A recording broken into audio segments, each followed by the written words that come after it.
Hello YouTube, welcome back to the channel. This is the Classic 350 Reborn, the one with the J series engines. Previously it used to come with the UC engines. I think since 2021 they have changed to J series ones.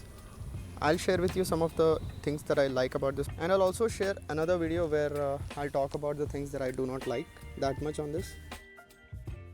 It's about 80 to 90% of the bike is made out of metal, and it is just these kind of parts that are kind of plastic or fiber, but rest of it is metal, so it adds that weight and character. So when you're riding the bike you feel like you're riding something substantial, and some of them actually prefer that kind of a motorcycle rather than having a lot of plastic components all around.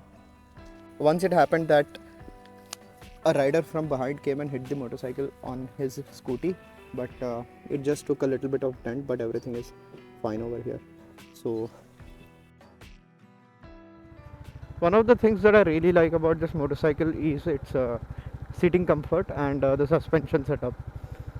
This one comes with a wider and well cushioned seats. The pillion seat as well has been increased a little bit when compared to the older generation classic 350s. So this one gives the ride quality, this one makes the ride quality much smoother and convenient to go on a long tour as well.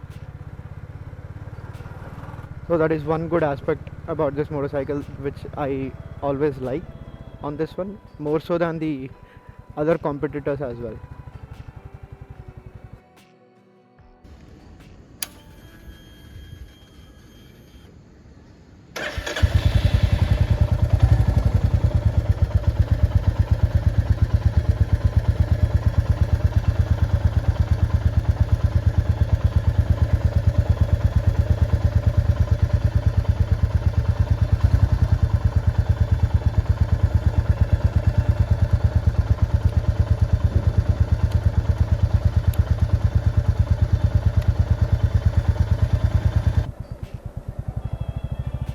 Now the headlight on this motorcycle is quite good when compared to my Honda CB300F, and I've also got to know that it is much better when compared to the Highness or CB350 RS as well.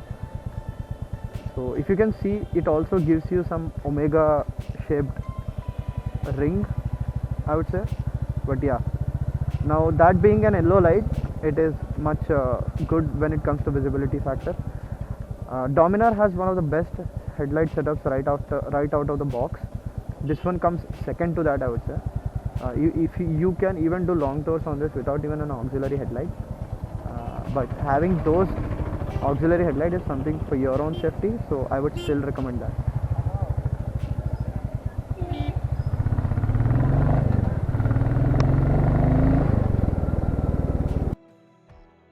Accessories that I have on this motorcycle are the leg guard, bash plate and the seat covers.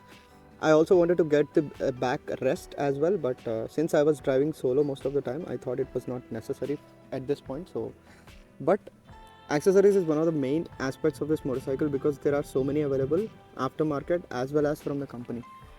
You can also be able to do so many modifications for this motorcycle, which you can totally change the look of the motorcycle if you ever want to do that. Coming to the service reach, it might not be as good as the Bajaj, but since this bike existed from a very long time, the local mechanic shops can easily be able to work on the motorcycle if any issue pops up. The only thing is that you have to get the motorcycle there because of the weight it might be a little pain, but that is something that you can still be confident about. Coming to the maintenance and service cost, I think it is not that expensive.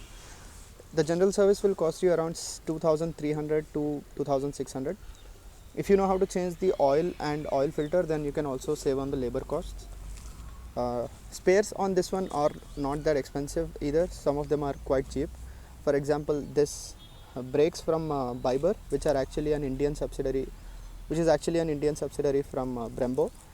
This will cost you around 270 rupees. I think it is pretty cheap considering that Nissan counterpart on the CB300F that I have, that one cost me 670 rupees. Now this is a J series engine, which is a newer version. The older ones were UCE. Some of the people do not like this one, and they would rather prefer the older ones, but I would go for this one because of its refinement and low vibes at higher speeds.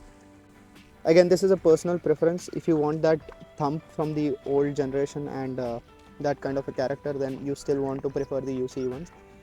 However, you can still be able to change the exhaust to something else and make the sound look like the old ones.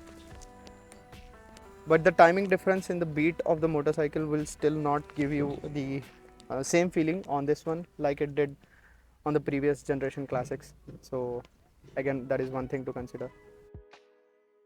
Braking on this motorcycle is quite good, especially the rear brake also gives you a lot of feedback and good braking power compared to other motorcycles that I have driven, like Dominar 400, older generation classic 350s.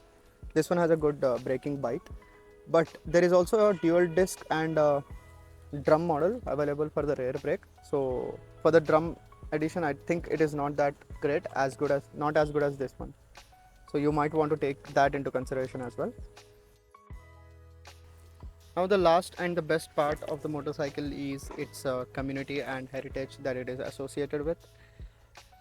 It comes with a lot of pride for many riders who drive it because of its association with Indian Army, Republic Day celebrations and Independence Day celebrations as well. Also, you get a lot of riders who ride it from the age group of 18-19-year-olds to even 80-85-year-olds.